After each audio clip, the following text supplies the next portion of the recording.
한일 경제전에도 치밀한 수익기가 필요합니다. 치열한 탐색전이 전개되고 있기 때문입니다.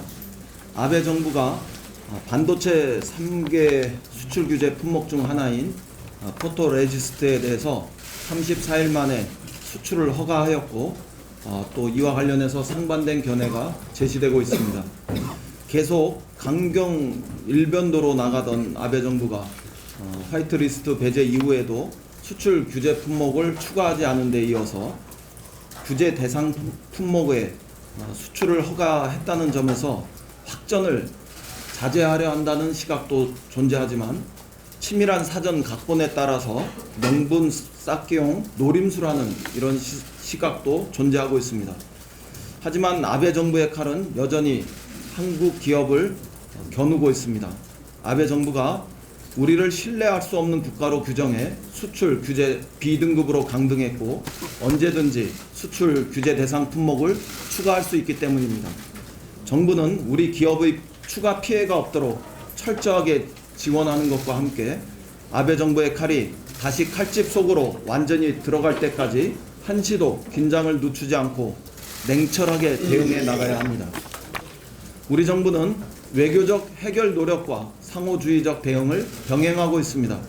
정부는 어제 일본을 우리의 화이트 리스트에서 제외하려는 결정을 유보했습니다.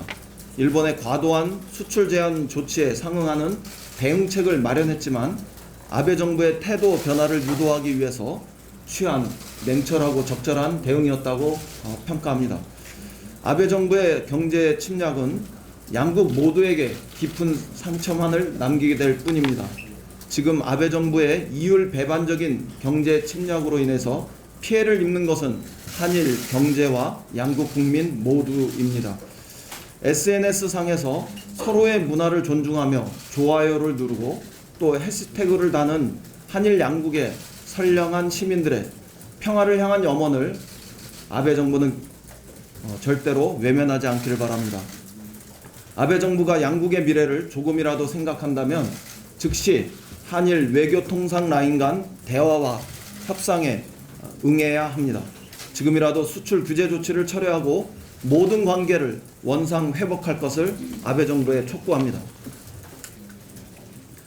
요즘 황교안 대표의 발언을 보면 누가 적군이고 누가 아군인지 구별이 잘 되지 않습니다.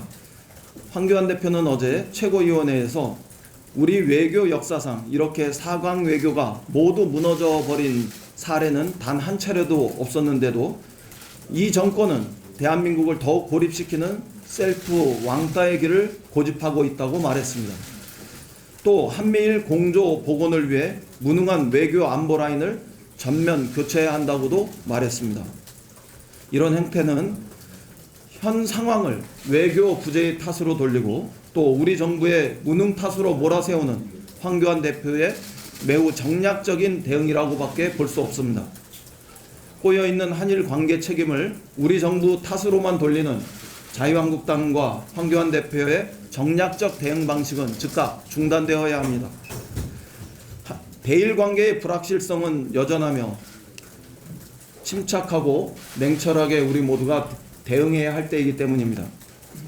하지만 외교적 논의를 거부하는 아베 정부를 그 오만한 태도를 보면서도 외교가 모두 무너졌다, 외교 안보 라인을 전면 교체해야 한다는 황교안 대표의 지적은 한국의 자중질환을 노리는 아베 정부의 뜻과 크게 다르지 않다는 오해의 소지가 많습니다.